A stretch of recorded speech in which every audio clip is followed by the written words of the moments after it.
चिड़िया सास और बहू। एक घने जंगल में बहुत सारे पशु पक्षी रहा करते थे। उसी जंगल में रीनू नाम की चिड़िया अपने बेटे सोहन चिड़िया के साथ रहती थी। सोहन चिड़िया की अभी नई नई शादी होकर आई थी, पर रीनू चिड़िया अपनी बहू सोना चिड़िया के साथ ज्यादा अच्छा व्यवहार नहीं करती थी। वो हमेशा उसके साथ मारपीट और उस पर अत्याचार करती रहती थी। और सोहन चिड़िया भी अपनी माँ के खिलाफ कुछ भी नहीं बोलता था और वह चुपचाप सब कुछ सहता था।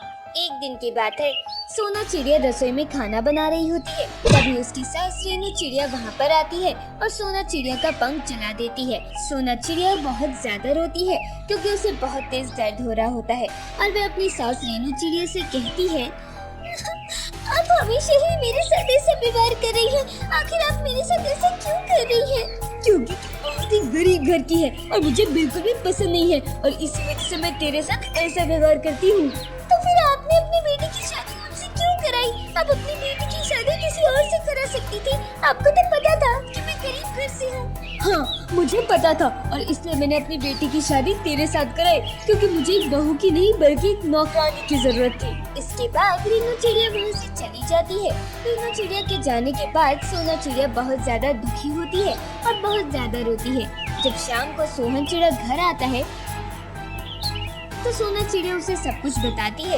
इस पर सोहन चिड़िया सोना चिड़िया से कहता है, मैं क्या कर सकता हूँ? यदि मैं उनसे कुछ कहता हूँ तो उल्टा मुझ पर ही चिल्लाती हैं। मैं उनके खिलाफ कुछ भी नहीं बोल सकता हूँ। तुम खुद ही इसका रास्ता निकाल लो। मैं अकेले क्या कर सकती हूँ इसमें? आपको मेरा साथ देना होगा तभी मैं कुछ कर सकती हूँ। मैं इसमें तुम्हारी कुछ भी मदद नहीं कर सकता हूँ क्योंकि मैं खुद ही उनसे डरता हूँ। तुम्हें तो सब कुछ पता ही है। हाँ, मुझे पता है, पर मैं अकेले क्या कर सकती हूँ? आपको मेरी मदद करनी ही होगी, तभी हम दोनों उनको सबक सिखा सकते हैं। ठीक है, जब वक्त आएगा तब मैं तुम्हारा जरूर साथ दूंगा। इसके बाद वो दोनों काफी देर तक बातें करते रहते हैं और फिर सोहन चिड़िया और सोना चिड़िया सो जाते हैं। अगले दिन सोना चिड़िया बर्तन धुल रही होती है, तभी उसके पास रीनू चिड़िया आती है और उससे कहती है, आज मेरी कुछ सहेलियां आएंगी तो तुम्हें ध्यान रखना है कि उनकी खातिरदारी में कुछ भी कमी ना हो पाए। ठीक है, मैं पूरा ध्यान रखूंगी और आपको किसी भी शिकायत का मौका नहीं दूंगी। इसके बाद रीनू चिड़िया वहाँ से चली जाती है। दोपहर होती है और रीनू चिड़िया की कुछ सहेलियां उससे मिलने के लिए आती हैं। उनमें रिया और सीमा नाम की दो चिड़िया होती हैं। जब रीनू चिड़िया के घर पर वो आती है तो रीनू चिड़िया बहुत ज्यादा खुश हो जाती है और सोना चिड़िया को पानी और नाश्ता लाने के लिए कहती है। सोना चिड़िया नाश्ता और पानी लेकर आती है और उन दोनों को दे देती है। जब वे दोनों सोना चिड़िया को देखते हैं तो रिया रीनू चिड़िया से कहती है, ये तुम्हारी बहू है या फिर नौकरानी? इसे देखकर तो ऐसा लगता है जैसे ये नौकरानी हो, पर इसके कपड़ों से ऐसा लगता है जैसे ये बहू हो। तुम इसे कुछ भी समझ लो, ये मेरे घर की बहू भी है और नौकरानी भी है। मैं बहू को ज्यादा सिर पर चढ़ा कर नहीं रखती हूँ क्योंकि यदि बहू को ज्यादा सिर पर चढ़ाओ तो वे सिर पर चढ़कर नाचती है, इसलिए मैं इसको इसकी औकात में रखती हूँ। यह सुनकर सोना चिड़िया को काफी बुरा लगता है और वे वहाँ से चली आती है। सोना चिड़िया के जाने के बाद सीमा चिड़िया रीनू चिड़िया से कहती है, तुम अपनी बहू को इतना क्यों सताती हो? उसे नौकरों की तरह क्यों रखती हो? ये तो गलत बात है ना? अरे कोई गलत बात नहीं है और मैंने भी इस गरीब को इसलिए बहू बनाया था कि ये मेरे घर की अच्छी तरीके से साफ सफाई कर सके क्योंकि मुझे एक नौकरानी की जरूरत थी। ये तो तुमने बहुत अच्छा किया जो इसे इसकी औकात में रखती हो, वरना ये लोग तो हमारे सर पर ही चढ़कर नाचते हैं। इसके बाद वे दोनों काफी देर तक बात करती रहती हैं और फिर वे दोनों चली जाती है। उनके जाने के बाद सोना चिड़िया सारा सामान हटा देती है। सफाई करने के बाद वह अपने कमरे में आ जाती है और काफी ज्यादा उदास हो जाती है क्योंकि उसके साथ मेहमानों के सामने भी उसके साथ अच्छी तरीके से बर्ताव नहीं करती थी। धीरे धीरे समय बीतता है। रीनू चिड़िया के व्यवहार में कोई भी सुधार नहीं था। वह सोना चिड़िया को हमेशा सताती रहती थी और उस पर अत्याचार करती रहती थी। इससे सोना चिड़िया काफी ज्यादा परेशान हो चुकी थी और अपनी सास को सबक सिखाना चाहती थी, पर उसे पता नहीं था कि वे क्या करे। एक दिन की बात है, सोना चिड़िया मार्केट जाती है तो उसे रास्ते में सीमा चिड़िया मिलती है। जब सीमा चिड़िया सोना चिड़िया को देखती है तो उससे कहती है, तुम्हारी सास तुम्हारे साथ इतना बुरा बर्ताव करती है और तुम सब कुछ सहती हो। तुम्हें उसका अत्याचार नहीं सहना चाहिए, वरना तो वह तुम पर हमेशा अत्याचार ही करती रहेगी।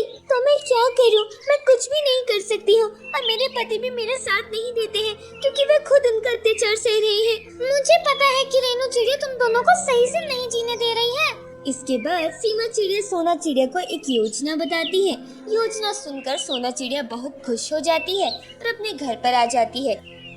धीरे धीरे वक्त बीतता है और एक दिन की बात है, सोना चिड़िया रसोई में खाना बना रही होती है। तभी रेनू चिड़िया डंडा लेकर आती है और सोना चिड़िया की पिटाई करने लगती है। सोना चिड़िया अपनी सास रेनू चिड़िया को रोकने के लिए बहुत प्रयास करती है, पर रेनू चिड़िया सोना चिड़िया को पीटते ही जा रही होती है। तभी सोना चिड़िया किसी को फोन करती है और इधर से सीमा चिड़िया और सोहन चिड़िया पुलिस को लेकर आ जाते हैं और रेनू चिड़िया को पकड़ लेते हैं।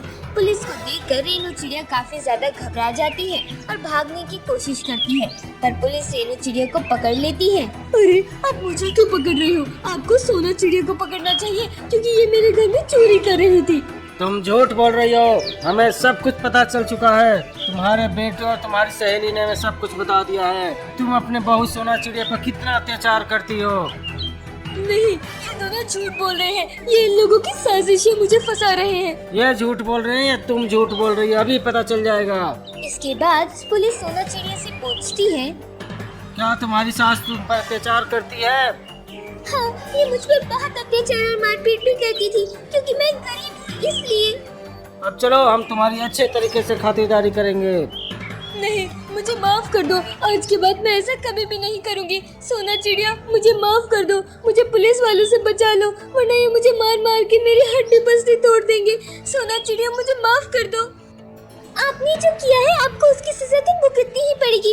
आज तक आपने मुझ पर बहुत अत्याचार किया है और उसकी सजा तो आपको जरूर मिलेगी। इसके बाद पुलिस रेनू चिड़िया को ले जाती है। रेनू चिड़िया के जाने के बाद सोना चिड़िया बहुत ज्यादा खुश हो जाती है और फिर सोना चिड़िया सीमा चिड़िया का धन्यवाद करते हुए कहती है, आपका बहुत बहुत धन्यवाद। यदि आपने मुझे उस दिन ये योजना नहीं बताई होती तो मैं आज अपनी सास को सबक नहीं सिखा पाती। मुझे बहुत खुशी है कि तुम्हें अपनी सास के अत्याचार से आजादी मिली, क्योंकि किसी पर भी अत्याचार करना बहुत ही बड़ा पाप होता है। भले ही बहुएं दूसरों के घर से आती हैं, पर वे हमारे घर पर आकर हमारे घर की लक्ष्मी हो जाती हैं और उन्हें पूरे मान सम्मान से रखना चाहिए। इसके बाद सीमा चिड़िया वहाँ से चली जाती है। सीमा चिड़िया के जाने के बाद सोना चिड़िया अपने पति सोहन चिड़िया से कहती है, आपका भी बहुत बहुत धन्यवाद। आज आपने यदि मेरी मदद नहीं की होती तो हम आपकी माँ के अत्याचार से कभी भी आजाद नहीं हो पाते। इसमें धन्यवाद की क्या बात है? मैंने उस दिन ही तुमसे कहा था यदि मौका मिला तो तुम्हारी जरूर मदद करूंगा, क्योंकि मेरी माँ मुझ पर भी बहुत अत्याचार करती है। और फिर सोना चिड़िया और सोहन चिड़िया आराम से खुश होकर रहने लगते हैं और रेनू चिड़िया को भी अच्छे से सबक मिल जाता है। हमें इस कहानी से यह सीख मिलती है कि हमें कभी भी किसी को भी नहीं सताना चाहिए।